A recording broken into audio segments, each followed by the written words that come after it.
আমি HSC candidate. জুনের 26 তারিখ থেকে আমার পরীক্ষা। এই আগুনে পোড়া যাওয়ার ফলে আমার বই খাতা সব কিছু পুড়ে গেছে। এখন জানি না আমি আমার পরীক্ষার সামনে কি করবো, জানি না আমি আমার কাঙ্ক্ষিত ফলাফল অর্জন করতে পারবো কিনা। তখন 1টা-1:30 বাজে আমার মেয়েটা বই পড়িয়া ওইখানে ঘুমাইছে। ঘুমন্ত অবস্থায় উঠে দেখেছে আগুন। ও তালাও দিছি, ঘর চাবিটাও খুঁজে পাইছি না। আর ওনার ঘর থেকে 2 ভাই বোন ছিল, দুজনে খালি কইছে আম্মু তালাটা খোলো, আম্মু তালাটা খোলো। হ্যালো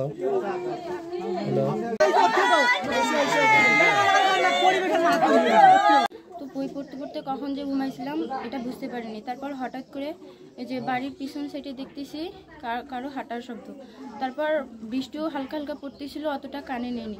তারপর দেখতেছি যে কিছু লোক টিনের উপর কিছু ফেলতেছে। ভাবতেছিলাম হয়তো বৃষ্টি আসছে, তারপরও কিছু বলিনি। তারপর হয়তো আবার একটু ঘুমিয়ে পড়ছিলাম। তারপর চোখ খুলে দেখি ওই কোনার সাইডে আগুন লাগছে। তারপর আম্মুকে, আমি একটু রাতেই অসুস্থ লাগছিল, আম্মুকে আগে বলছি আম্মু বাড়ি থেকে যেন কাপড়টা লাগিয়ে দেয়। ভিতরে আমি আর আমার ভাই শুয়েছিলাম, দেখতেছি পুরো ছাদের উপরে আগুন। আমি আর আমার ভাই শুধু চিৎকার করতেছি আম্মু দরজা খোলো, আম্মু দরজা খোলো, আম্মু দরজা খোলো। আমি এই ঘর থেকে ওই ঘরে যা, তারপর অনেক কষ্ট করে দরজা খুলে তারপর আমরা কোনো মধ্যে বাইরে গেছি। ঘর থেকে যে কোনো জিনিসপত্র বা আসবাবপত্র বাইর করবো তারও কোনো সুযোগ ছিল না। দুই ছাদের উপরে এমনভাবে আগুন পড়তেছিল, ঘরে কেউ আসলে তার গায়ে পুড়ে যাবে এই ভয়ে কেউ আর ভিতরেও কেউ আসেনি। তারপরে একটু 5 থেকে 10 মিনিটের মধ্যে সব কিছু শেষ হয়ে গেছে। কি বলবো, বলার কোনো ভাষা পাচ্ছে না। আমাদের এই বাড়ি ঘর নিয়ে খুব চক্রান্ত চলতেছে। চক্রান্তের ভিতরে গত পরশু দিনে একটা জমি সংক্রান্তের মিটিং হয়েছিল।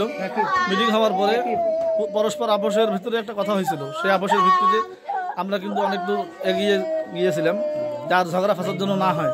কিন্তু যারা চক্রান্তকারী তাদের উদ্দেশ্য যে কেমন ছিল জানি না। হঠাৎ গতকালকে রাত্রে রাত 1টার পরে, আনুমানিক 1টার পরে দুর্বৃত্তরা আগুন লেগে দেয় এবং ঘরবাড়ি মুহূর্তের মধ্যে সবকিছু জ্বালিয়ে পুড়িয়ে সরকার হয়ে যায়। পরিকল্পিত। হ্যাঁ, এটা আমাদের জমি সংক্রান্ত বিষয়টাকে আপনার পরিকল্পিত মনে হচ্ছে। এবং আমিও খুঁজে পাইছি না, খালি কোনো মতে তালাটা খুলে দিয়ে বের হয়েছি। আর সব খালি আগুন ভাঙ্গি চুরি গায়ে মাথায় একলে এলে ঘরটা সগলে পড়েছে। একটা মানুষ যে ঢুকি ঘরটা জিনিস বের করবে এই সুযোগটা দেয় নাই। ছিল টিনের উপর আগুন, খালি বরবর করে চারিদিকে দৌড়াইছে, মানুষ ভয়তে আগায় নাই।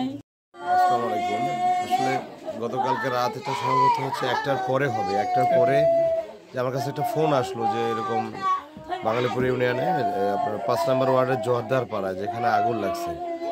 আমার একটু টেনশন হয়ে গেলো যে ঝড় বৃষ্টি চলতেছে, একদিকে আমার আগুন কীভাবে লাগে। তো যাই হোক, এখানে আগুন লাগার পরে আমাদের সন্ধান পাই এবং ফায়ার সার্ভিস অবগত করার পরে কিন্তু তারা আসতে মোটামুটি একটু লেটেই করছে, প্রায় ঘন্টাখানেক পরে ফায়ার সার্ভিস আসছে।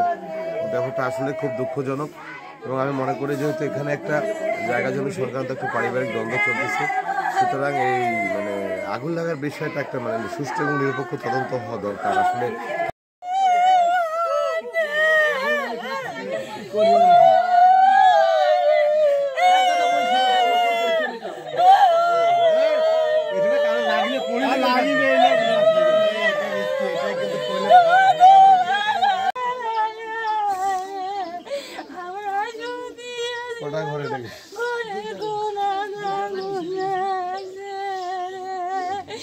আমার মেয়েটা টিন ছিল না,